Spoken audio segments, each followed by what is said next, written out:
Cooperative education program positions students to explore future careers and discover their ideal profession before graduation. This is experiential education. More at drexel.edu.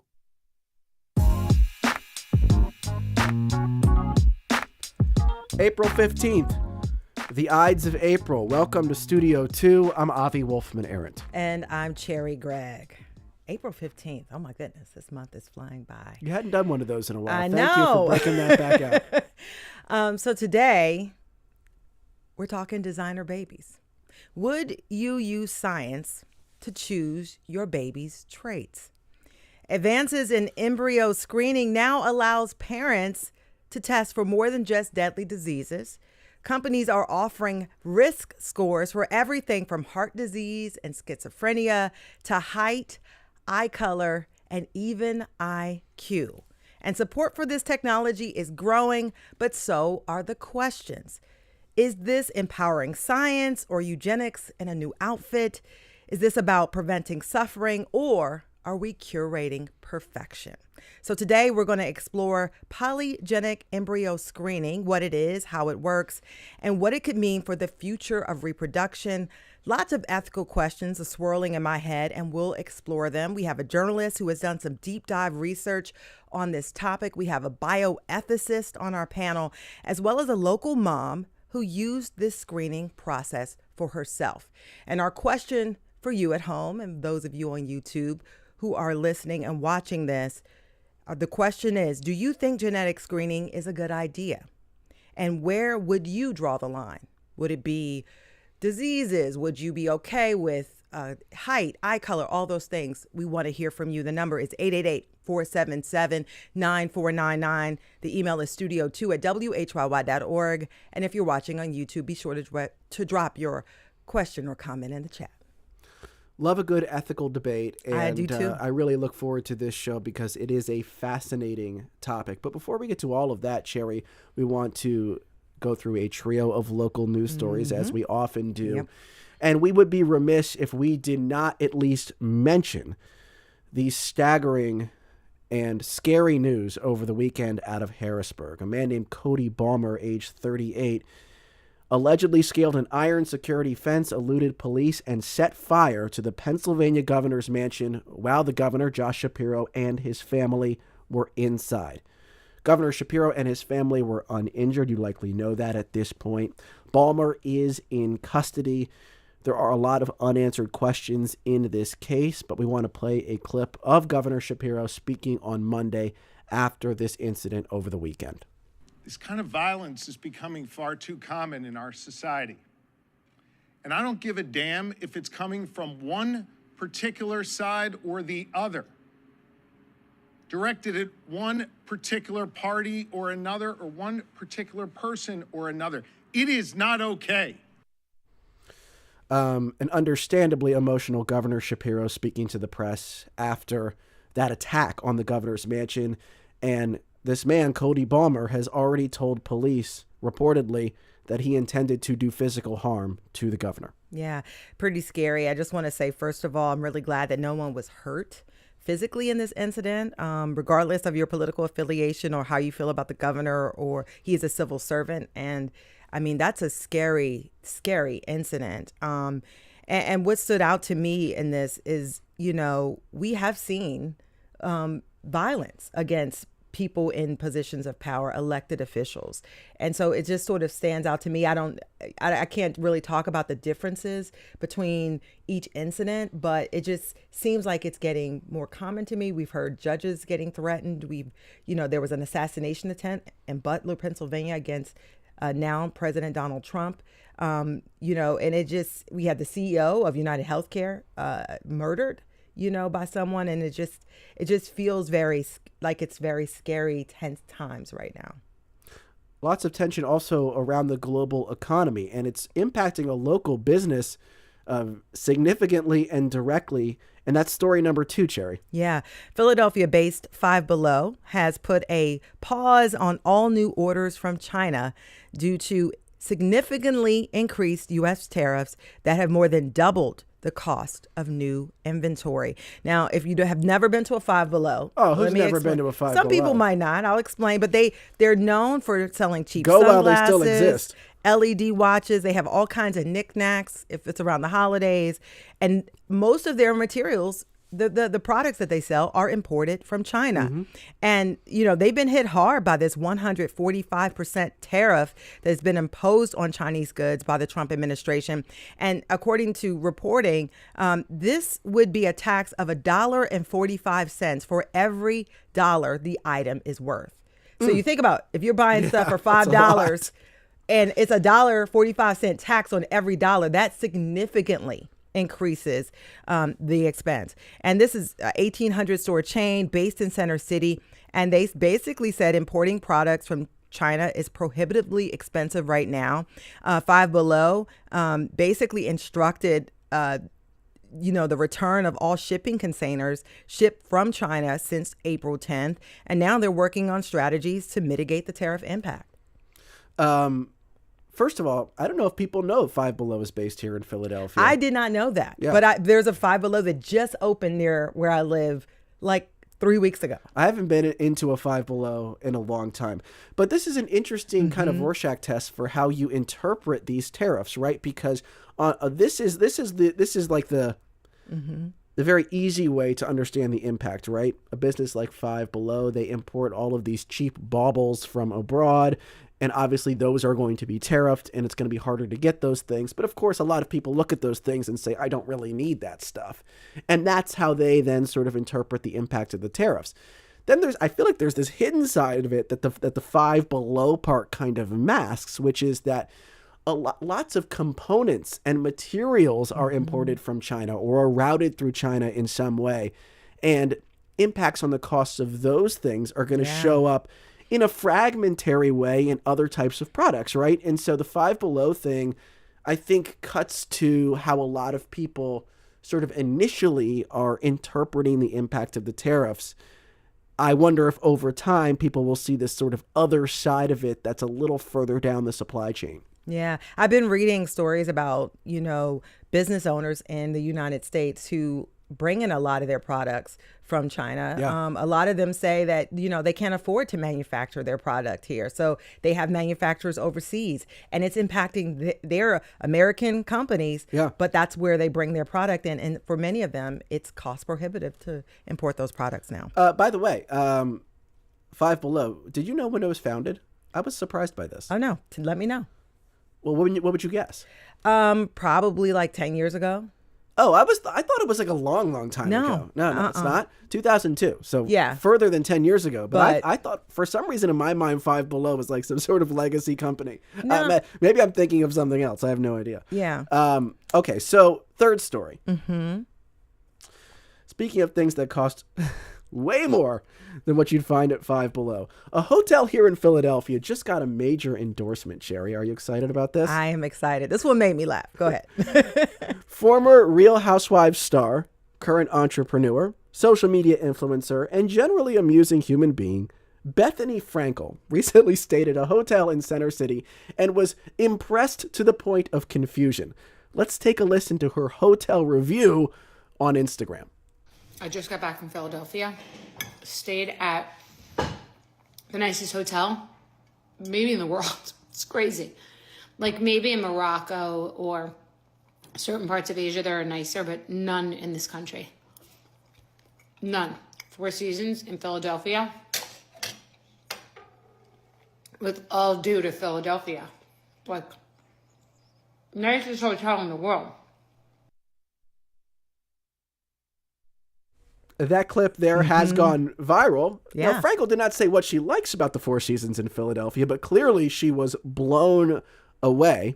My initial reaction, Sherry, was to be offended that she was so surprised that the Philly, nicest hotel in America would be in Philadelphia. But then I thought about it and I said, I'm a little surprised too, to be frank. Have you ever been there? To the Four Seasons? The new one, the Comcast Center. Yeah. I've heard of it, but no, I've not. There's restaurants there that I haven't been to. Obviously, I've not stayed there because why would I do that? Yeah. But have you been there? I've never stayed there, but I will say it's pretty nice. You walk into the building and there's this beautiful aroma that greets you. Yeah, it's like What? it's like you walk in and there's smells. They're Yeah. very like enticing. Well, most hotels have and a then smell. and then the lobby is just beautiful. They have Okay. these flowers, and then you go into the elevator, which is all glass, and you get to see the view of the city. And then you go into the lobby, which is gorgeous, and there's a restaurant with a bar, and there's always like attractive people sitting there. Why are you hanging out at the Four Seasons? Well, in Philadelphia? I met friends who came into town, and they were like you've got- frou-frou, and they wanted to meet Yeah, there. you've got Four Seasons friends. I got it. I got But it. I'm just saying, Sure. it is a nice hotel, and that I haven't even stayed in the room. So By there the you go. way, I did look it up. Rooms start at about $1,200 a night. Whoa, that needs to reasonable be rates. nice. Reasonable rates. You know, you go to the Red Roof Inn, the Four Seasons. It's about the same. It comes Red out in Roof the end. Inn? You only live once, folks. So we're going to transition now to our main topic for today, which is not hotels or No. influencers or anything of the sort. Cherry, tell us about it. Yes, our main topic is the reproductive technology IVF has helped millions of couples become parents since the very first embryo transfer in the 1970s. And while fertility treatment has advanced rapidly in the past several decades, genetic screening is nothing new. About half of patients using IVF today will choose to screen their embryos for abnormalities like missing or extra chromosomes. What is now emerging, thanks to advances in gene sequencing, is much more sophisticated and detailed genetic profiling. In a recent 3-part series for the New York Times, journalist Anna Louise Sussman digs into how private companies are using new technology to offer IVF parents an incredible amount of information on embryos before they're implanted. Patients can look at the risks for health conditions like heart disease and certain cancers, and they can find out characteristics like eye color, IQ, and even height. And in her series, The Embryo Question, Sussman writes about, quote, the cluster of cells at the crossroads of science, ethics, and the law. And she joins us now via Zoom to explain some of this new technology and the ethical questions that it poses. Anna Louise Sussman, welcome to Studio 2. Thank you so much for having me. It's a pleasure to have you. Before we get sort of off into the future and we zoom out into what may be possible, I am curious if you can answer for our audience what most people are using genetic screening for today. Like the average couple who's having a child through IVF and is doing some sort of genetic screening, what are they typically screening for? Absolutely. There's two, I think, forms of genetic screening that are the most common. One is if you know that there's a family history of a certain disease and you want to learn more about whether that's going to be passed on to your child, you can screen the embryos to see if any of them are also carriers, either of one copy or from both parents, so that you can try to pick an embryo that's not going to carry that disease. The other one is for just chromosomal abnormalities. So the ability for pregnancy to continue is often based on whether the embryos are chromosomally normal or not. So a lot of people do what's called PGTA screening for aneuploidy, which means there's some sort of mutation or there's parts of the chromosome missing, and those kinds of things typically mean you're going to have miscarriage or pregnancy loss. There's some debate as to whether PGTA is actually useful, and the fertility sector, their sort of professional body, the ASRM, did just release an opinion saying it's not actually conclusive, but it is something doctors might often recommend if you've had, for example, repeated implantation failure or repeated pregnancy loss to patients, try to find out information. Just to clarify, that second part, that's for fertility. I mean, that is to increase the chances of a successful pregnancy, right? You want to bring home a baby. That's the main metric that fertility doctors use is live birth. And so let's talk about this more recent technology that's typically offered by private companies, polygenic screening. Can you explain what that is and how that takes the typical type of genetic testing up a notch? Absolutely. So what we were talking about earlier, if you want to know more about whether there's a disease that's going to be passed on, those are usually what are called monogenic disorders, meaning the variant is located on a single gene. So I think we mentioned cystic fibrosis. Down syndrome is another one that a lot of people are familiar with. And that you just run a test and the gene sequencing can tell you, okay, it's there or it's not there. Polygenic screening is based on advances in what's called genome-wide sequencing. That's the ability that you can do this now because of just how much more data we're capable of analyzing, and also how much more we know about the human genome. You can analyze the whole human genome and say, okay, a trait that's much more complex than something located in a single gene, so something like diabetes or heart disease or certain kinds of cancer, it's many, could be tens, hundreds of thousands of genes that may contribute to that condition. And we're going to look through the genome and say, okay, if you have X number of these, it's associated with having a higher likelihood of having a condition. But it's essentially a probability. It's not affirmation or verification of the presence or absence of a gene. It's saying you've got, more of the genes that contribute to, say, being being predisposed to cancer or diabetes, or you have fewer, or this embryo has fewer of them. So Cherry mentioned that private companies are offering these services. And of course, that raises a bit of a red flag for me, because I wonder, first, do we have any transparency around these companies' claims? In other words, are they full of what? So that's a good question. The science is TBD because it's relatively recent. Yeah. And this, along with a lot of fertility medicine, I think should be clear, it's really hard to do randomized control trials. And technologies, this is all sorts of technologies in fertility medicine, often reach the market before they're really rigorously evaluated. It's also, this is human reproduction. And so in general, there's a lot of ethical concerns around, setting up one set of babies with this or one set of patients with that, denying the treatment to the others. It does happen, but it's much harder to do. And in general, I've heard from a lot of fertility doctors that patients are and from patients themselves, I should add, that they often want to try something, even if the evidence is not there, because they're desperate for a baby.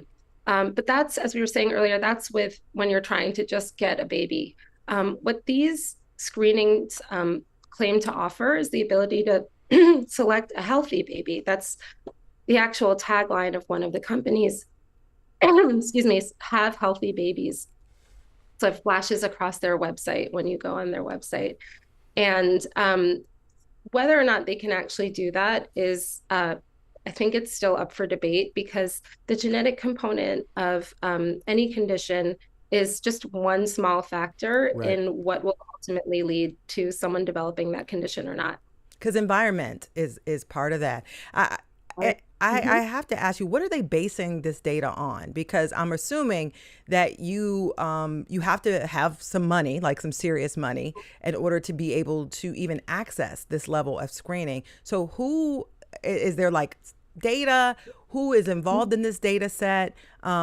Just to get a real understanding of if you're making these claims, like what are you basing that on? So the work is typically done using, there's two really large data sets. These are biological samples that have been collected since about the mid-2000s. One is in the UK, and it's called the UK Biobank. Another one is in the US. And unfortunately, the data as it stands is largely based on people who are Caucasian or European descent. So any information you glean from analyses of these huge databases of biological information and genetic information is going to be mostly applicable to, again, people with that kind of ancestry. So it has limited application for people who aren't descended from Europeans, and that definitely makes it of limited use and limits the sort of populations that can access it. You also mentioned the cost. It's $3,000 to $5,000 to do genetics. IVF can be between $15,000 and $20,000 in the US.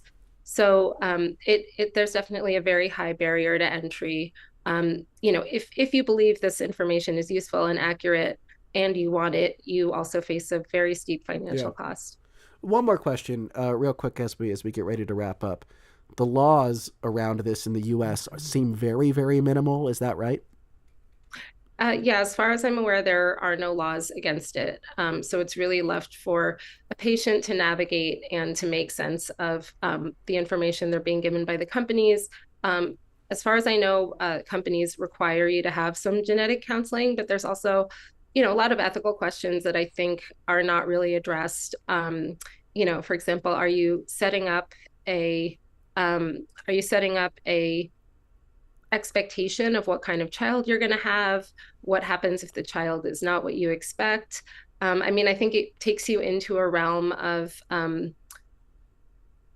you're not just working with what you've got, you're trying to take it a step further because of the different kinds of qualities and things, not just medical conditions, but things like height or educational attainment or other things that people believe they can offer this screening for in the future. Yeah, and I think you're a mom. You did not use this screening for your daughter, even though you used IVF. As we wrap up, just your thought, the big question you think this leaves for parents making these decisions. I was reading a quote from Elon Musk's daughter. They're now estranged. She's trans, and she had written on social media that her gender was a commodity. She believes her father selected for her to be a boy. And then when she didn't demonstrate the trait that he selected, he became really angry, and they're now estranged. And so I feel like we need to think about what it means to pick the baby you want to have rather than just receiving your child as a gift and wanting that parent-child relationship versus a very specific kind of child. Well, that sets us up perfectly for our next segment. We're going to dive into the ethics of all of this. But first, let me thank you, Anna Louise Sussman, a journalist who most recently published a 3-part series called The Embryo Question in the New York Times. Thank you again for your time today. Thank you so much for having me. And coming up, we do have a bioethicist joining us to talk about all of the thorny questions. We want to hear from you. Studio 2 at WHYY.org or 888-477-9499.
And welcome back, everybody, to Studio 2. I'm Avi Wolfman-Arent. And I'm Cherry Gregg. If you're just joining us, we're talking about advances in gene sequencing that offer IVF patients a vast amount of data on their embryos. Parents can screen for a host of genetic diseases and even physical traits like IQ, height, eye color. It sounds like something out of a science fiction movie. Remember the classic 90s film Gattaca? I've taken the liberty of eradicating any potentially prejudicial conditions. Premature baldness, myopia, alcoholism and addictive susceptibility, propensity for violence, obesity, etc. We didn't want, diseases, yes, but... Right. We were just wondering if if it's good to just leave a few things to chance. You want to give your child the best possible start. Believe me, we have enough imperfection built in already. Now, recently, a Harvard survey found that most respondents approve of embryo screening, but this expansive and largely unregulated technology raises some significant ethical questions. Could the desire to have a healthy baby devolve into having too much information? Is there a line to be drawn before we head down a slippery slope toward eugenics? Joining us for the rest of the hour via Zoom is Art Kaplan, professor of bioethics at NYU's Grossman School of Medicine. He's been writing extensively on genetics and reproductive technology for almost 4 decades. Sorry to age you there, Art. Art Kaplan, welcome to Studio 2. Thanks for having me. Yeah, and our question of the day for you at home, our listeners, and those watching on YouTube is this: do you think genetic screening is a good idea? Where would you draw the line? The number is 888-477-9499. The email is studio2@whyy.org. And if you're watching on YouTube, be sure to leave your comment in the chat. Lots of comments already, Yeah. including one from Joe in Pennsauken, who says, renaming it does not make it any less like the eugenics movements of the early 20th century, which quickly degenerated into overt racism, especially in the current white supremacist culture we find ourselves living in. That's Joe's take. Art, what is your take? What do you see as the major ethical questions raised by this technology?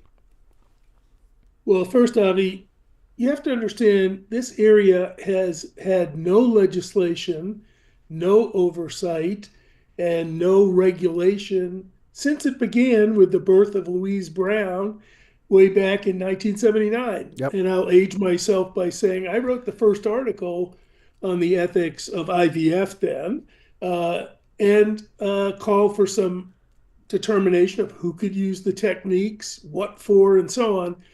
But because this has been, as Anna Louise said, reproduction, legislators don't like to get near it. They don't Right. want to talk about embryos. They don't want to get into restricting or trying to control parenting. They don't want to raise the specter of abortion. So the first big problem is there's no oversight of what's taking place here. There's nobody regulating anything. Could I try to make a perfect baby tomorrow if I was Elon Musk and said, look, all I'm interested in is creating a computer genius? Sure, I could do that. And as long as I found willing helpers, doctors, and so on, and if I had the money, I could do it. Second, there's no agreement on what we ought to be screening for. People generally are more comfortable with diseases. And I think, Avi, you pointed that out, and sure, you may have noticed that in the Gattaca film. Mm-hmm. But here's a question. I'm going to throw a trade at you. Sure. Albinism, the genetic condition where people don't have skin pigment. Yeah. It's not a big issue in white America. It's a big issue in other countries. If you have an albino kid, it's considered a major disease. And in some societies, you kill the albino baby, it's considered cursed. Wow. We don't have consensus yet on what are we looking for. I mean, it's if you're congenitally deaf, But how would you... some people say, we could go down this rabbit hole for a while. The question yeah. is, where do you start as an ethicist? Because as you point out, a lot of this is relative to the culture you're being raised in or brought into as a child. And then there's all of these quote unquote diseases, some people might call them disabilities, that some people would look at the exact same thing and say, that's not a disability, that's not a disease. Yeah, So we know, I think we kind of understand why there isn't a lot of legislation here. The question is, if we were to try to legislate it, where would we try to attack this thing? So let me give you a couple of areas. First, it might be nice to set up some notion of liability and malpractice. You say you're going to do X and you don't do X. You say you're going to give a baby that doesn't have a disease, or you're going to produce a child that has better than average athletic performance, and you don't do it. Who's responsible? Who's made the error? Can you hold anybody to account, or can any company just go online, as I fear they're doing, and make all kinds of promises that they're not held accountable to, and they just take money? Secondly, what about mandatory counseling about these diseases? Let's hear the perspectives of people who are deaf. Let's hear from people who have, autism. Let's hear from people who say, this is what it's like, and you should hear this before you decide that you want to do screening. I think counseling ought to be mandatory. It ought to be defined as broad-based before you get to try these technologies. Access, I'll ask you both the question. Is there a right to have a child? Well, you might say, yeah, there is a right because we shouldn't restrict what people do in the bedroom, although there are efforts underway to do that. But there's no entitlement. If I need a surrogate mother, if I need IVF, these procedures are not paid for or covered. Right. Should they be? Do we need fair access? So Trump, by the way, started out as saying he was the IVF president. I don't know if either of you ever heard him say that. And then he immediately decided, well, maybe we're not going to pay for this under Medicaid. Right. The first time I hear a congressman say we got to give poor people the right to have more babies will be the first time I hear somebody say we got to give poor people the right to have more babies using IVF and genetic screening. It's a rich person's game right now. That's not fair. You might start down those roads. Last issue. If I say I'm a 90-year-old man and I want to have a baby and I want it to be a better baby because I don't have a biological heir, I won't be alive to see it, but that's what I want. Any restrictions on eligibility whatsoever? Yeah, and that sort of is my question right here, because we've talked about how there's no regulatory framework here in the United States. So what are the risks of just letting the market lead this? Because if it's all about money, it raises a lot of red flags, because you could have 90-year-olds, you could have anyone sort of doing this and leaving the children just here. So can you talk about some of the dangers? Yeah. There was a case in Pennsylvania a long time ago, a person who'd been convicted of child molestation, signed up and used a surrogate mother and a donor egg to have a kid. So there are certainly some places we might want to say, like we do with adoption, maybe you get a little examination of your home situation. Are you abusive? Can you afford to raise a baby? That sort of thing. So that would be another area I think we could make some progress in. But let me flip it, Cherry, and answer you this way. I think when you leave it to the market, which is what we've been doing, you have all manner of practitioners, honest people who really try to help people have kids, honestly try to help them avoid diseases they know are running in their family that are primarily genetic.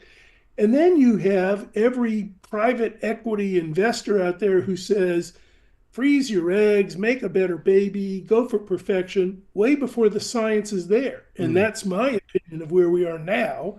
The science, even with polygenic abilities to start to screen for many different risk factors, it's not great science yet, but the market is pushing it because many people want to use it. Yeah, the snake oil risk. Let me read this comment from Will in Westchester, who says, to a very large degree, we already select our children's genetic traits when we make the choice of who to procreate with. I mean, that's fascinating, right? Because a lot of people, maybe consciously, maybe subconsciously, pick their partners based on their partner's genetic traits. He's really smart. Gabby, or at least what they look like. Funny, I hear this all the time. Yeah. And it's true. But you know what we do? We disguise our genetic traits. That's what makeup and dresses and maybe other, say, cosmetic and plastic surgery type things. Sure. You look at what we do, we're trying to fool one another. You can't just go well, with the physical without going appearance. too far down the road of dating and what dating is like, I guess, what do you see ethically as the difference between someone who's maybe an athlete at college saying, I would really like to marry another athlete and have an athletic kid, versus someone doing a similar thing, but through, pre-implantation genetic testing, like testing for athletic prowess? Like, honestly, what is the real difference between those two things? Well, again, let's go to where the science is. In the same family of two great athletes, do they always produce great athletes? No. No. Depends on the environment. But they wouldn't necessarily do that for the genetic screening either. It would just be a probability. No, they don't. Yeah. But what I'm saying is, before you set out to say, I'm going to produce a quarterback, as some parents have tried to do in creating NFL-style athletes, be aware that that's not how genetics or environment works. Sure. You have no guarantees. You can increase the odds, and to some extent, genetic screening does that too. No guarantees. When you go to a if you need an egg donor and you want to have a baby, but for some reason you can't make eggs, you're too old, or you had your ovaries removed due to a medical procedure, they give you a book, and that book lists all kinds of traits of women.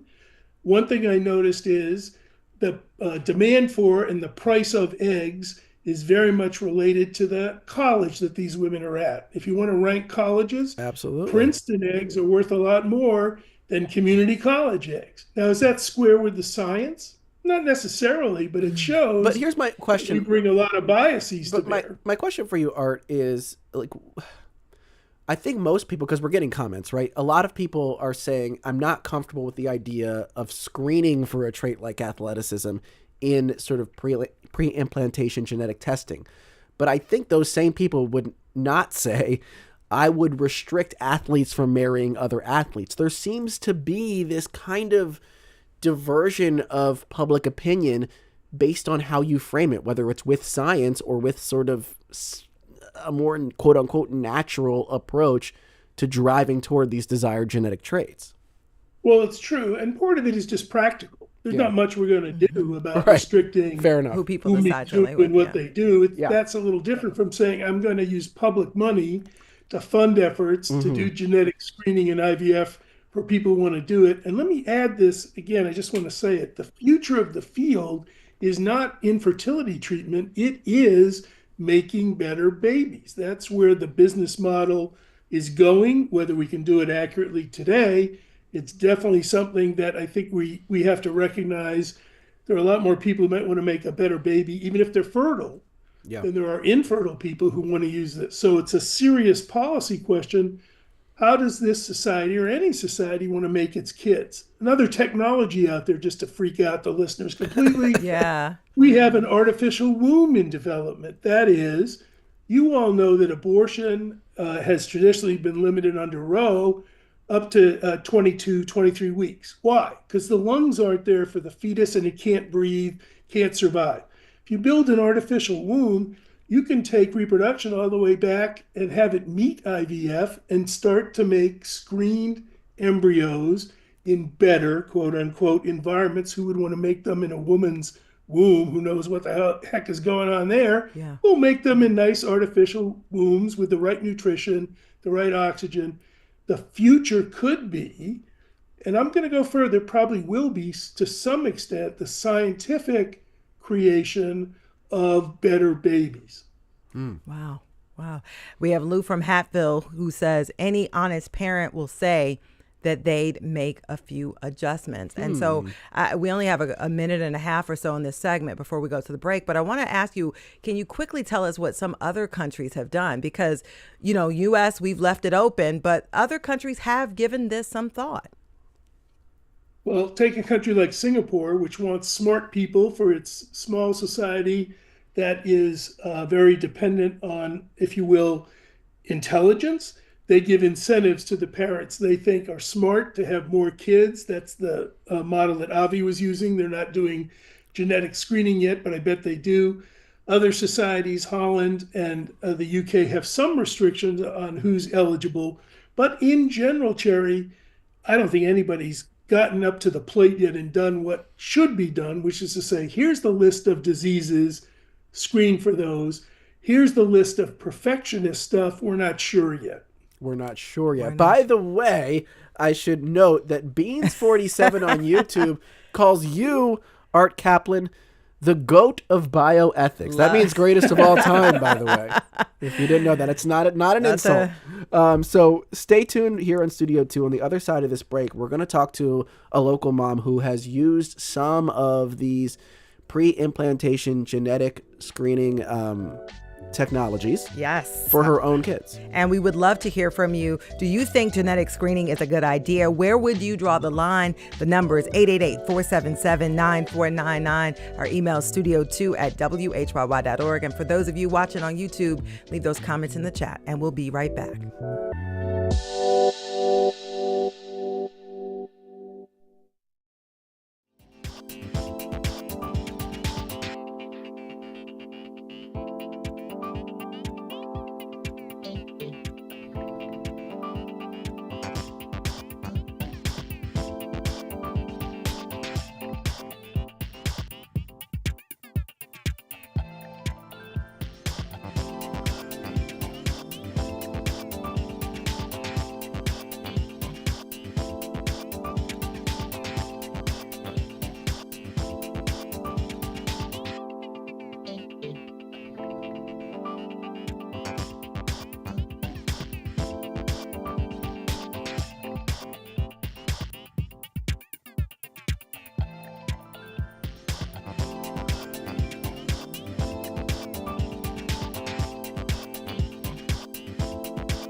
Welcome back to Studio 2. I'm Cherry Gregg. My name is Avi Wolfman Arendt, and right now we will continue our conversation about major advances in genetic screening and the ethical concerns they pose. Our question for the audience today: do you think genetic screening is a good idea? Where would you draw the line? Call 888-477-9499. You can also email studio2@whyy.org, or if you're on YouTube, drop your comment in the chat. And we've been talking with NYU bioethicist Art Kaplan. And now we want to bring in a parent who has used the type of polygenic screening we've been discussing. We have Simone Collins, a mom of 4, working on baby number 5, and a writer and an activist. Simone Collins, welcome to Studio 2.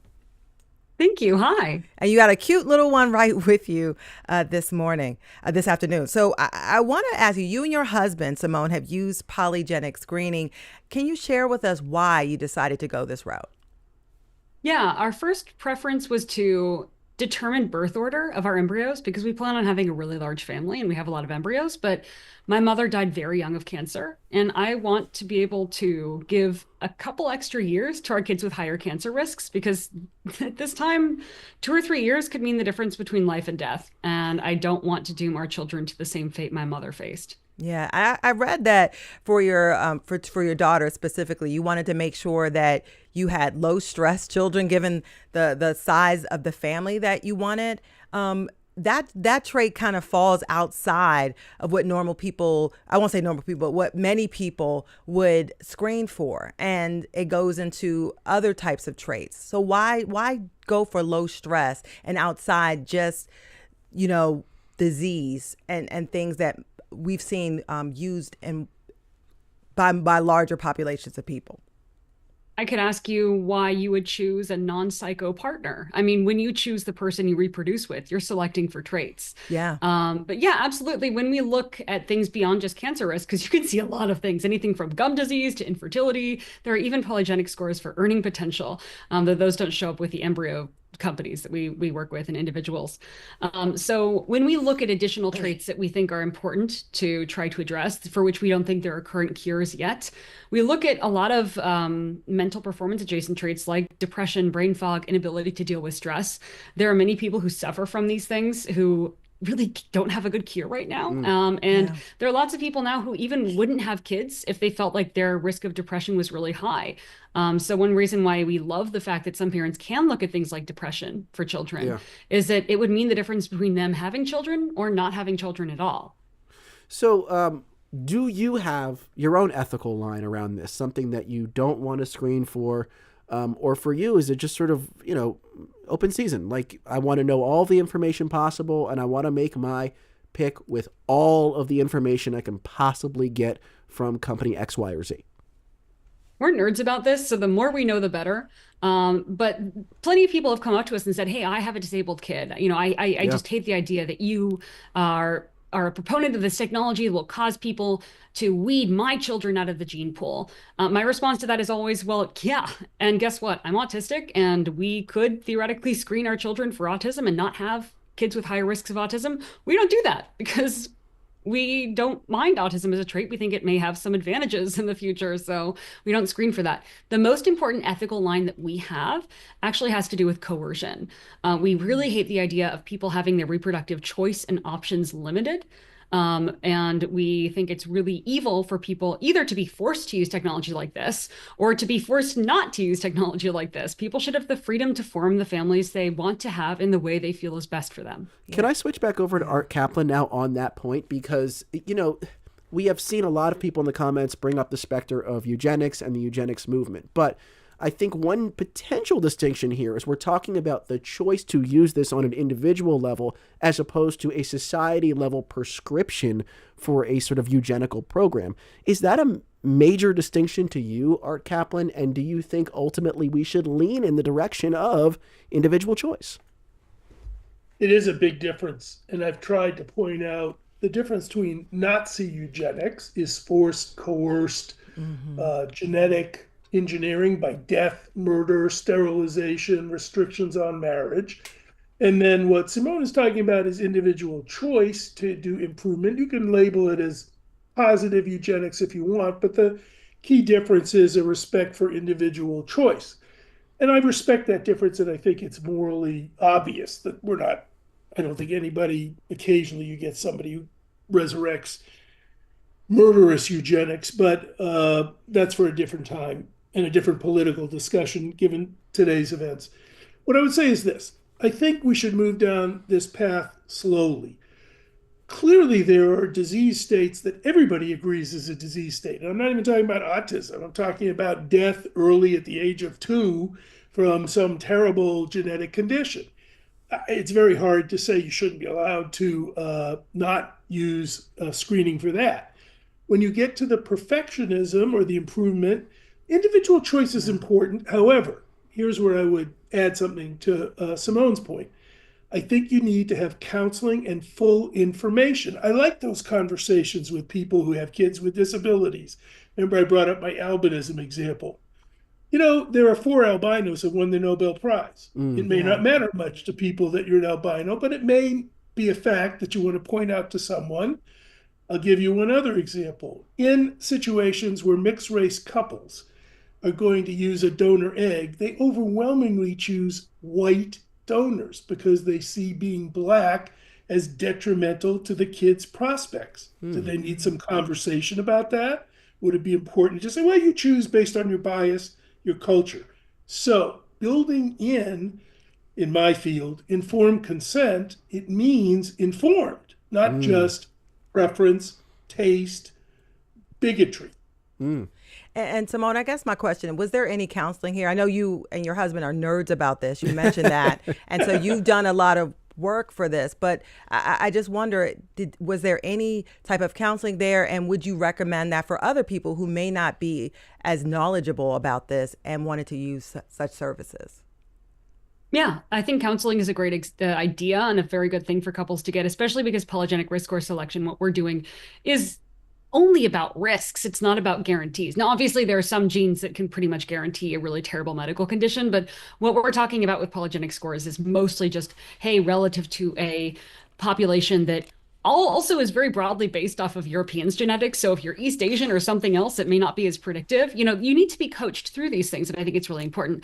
I would want to add one point to Art's note that it wouldn't be necessarily bad to stop all families from having certain kids with really terrible crippling diseases that make them die at age 2. I think that's tragic. I wouldn't want to do that to a child. But I will point out that there are some religions that believe destroying any embryo for any reason whatsoever, not carrying it to term and bringing it to as long of a life as it can have, is morally wrong. And again, I really believe that people should have the freedom to make whatever choice they think is morally right, even if that makes us very uncomfortable. Well, just jumping in there, you may have a situation where they're asking the rest of us to pay for that choice. So again, when one is making individual choices, okay, you pay the freight, you carry the cost. It's a very different thing to say you're in the ICU for 2 years with an inevitable death charged to a health system that's overwhelmed. Right, and then the ethical considerations are sprawling in a society where we all share the risk burden and the cost, which is, this is the society we live in, right? Yeah, it is. And Simone, I wanted to ask you one more question. Just how do you have these conversations with your children? Do you tell them that they were part of this screening? Do you not tell them? Does it even matter whether or not they know? It 100% matters. And even for our kids who don't have this kind of screening, because not all of them do, we will, when they're old enough, get them fully genomically sequenced. Why does this matter? Well, one of the most common scores that you get on these polygenic risk scores for embryos, but you can also get this for yourself as an adult or for a child, are polygenic risks for things like schizophrenia. Why does this matter? Well, if you tell one kid, hey, avoid cannabis, drugs are bad, they're going to think that you're just being a square parent. If you tell your kid, hey, listen, your personal genetic polygenetic risk for developing schizophrenia is higher than the average for the population. And high doses of cannabis can trigger schizophrenia. So while it's fine that your friend Jimmy has as much like cannabis vapes as he wants, you really shouldn't, because you could go crazy. It's really good to tell people that. So yes, we tell them that they're screened. We tell them what their risks are, because in some cases, we're going to want them to get screened for certain cancers really young. In other cases, we want them to avoid certain foods or risk factors. So this stuff is really valuable, not just in terms of choosing birth order or embryos. Yeah, so you see it as a form of empowerment and knowledge. Really interesting. Absolutely. So Art, let me ask you one more question as we start to wrap up. I do wonder a little bit, like, this is all fascinating conversation when we talk about where this technology is headed. But when we started this conversation, I noted, we noted that for the most part, this is used to screen for, like, disease factors with a single genetic input. It's not used in this polygenic way, or it's used for fertility reasons. Is this conversation a bit of a red herring to be talking about this, to be highlighting this, when a lot of people just want access to the use that is the most common? Because I do think some people worry that we're demonizing this technology a bit. Mm-hmm. Yeah, well, that's a fair point. I think we do have a public policy question in front of us. Should we or should we not cover infertility services for all? Mm-hmm. Mm-hmm. That depends on your answer to the question, is there a right to have a child? And I think there is. And I think it's an important aspect of life if you choose and want to do that. So that is today's problem. Tomorrow's quickly going to emerge, however, because while I'm not convinced yet that the science is strong for a lot of the polygenic, we have polygenic screening here at NYU, and I know our geneticist folks very well. As Simone pointed out, it's kind of risk. You're getting a little bit of information, but we're not really that great at predicting complex behavioral and mental traits. We just aren't. But we will be. We'll get better. And the time to discuss how to apply that is now. You don't want to do it in the middle of a gigantic corporate marketing scheme to say everybody ought to buy this and create two classes of people, the people who can do fancy improvement, the people who can't. And you don't want to wind up either making sure you've got to have a safety net for people who don't choose it. Disability won't go away. There still will be outcomes that are poor. You got to protect the rights of those people too. Any closing thoughts for you, Simone, as we wrap up this conversation? We have about 30, 40 seconds. I think the most important thing for people to think about, because as much as Art said, it's really uncommon for people to connect this with Nazi genetic campaigns and stuff and eugenics. This happens all the time. I'm accused of being a Nazi almost every single day online. And I think people have really mistaken understanding of what's going on. I'm selecting birth order for my embryos. I think this tech is cool, and people should be allowed to choose who they marry, who they have kids with, who their sperm or egg donor is, all of these things. And we just promote freedom.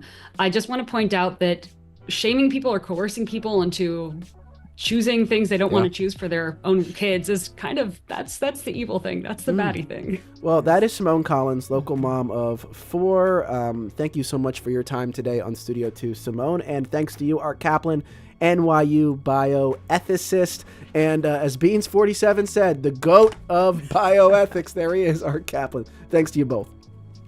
Thank you. Thanks. Yes, and thank you to everybody who emailed in and commented for our question of the day. And thanks to our producers, Debbie Builder, Paige Murray Bessler, and Andreas Copes. Thanks to Mike Schiffler, our visual producer, and Al Banks and Tina Calicay engineered today's show. Our executive producer is Kevin McCory. From Studio 2 at WHYY in Philly, I'm Cherry Gregg. And I'm Avi Wolf-Manera. Thank you so much for joining us. We'll talk to you tomorrow. And a reminder that the next Studio 2 on the road is coming up next week. We'll be in Delaware County at the Middletown Free Library for a panel we're calling Developing the Philly Suburbs, NIMBYs, YIMBYs, and You.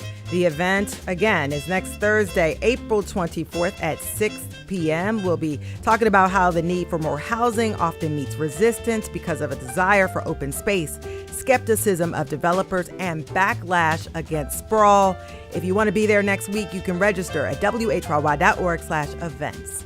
So coming up next on WHYY, Here and Now. See you tomorrow.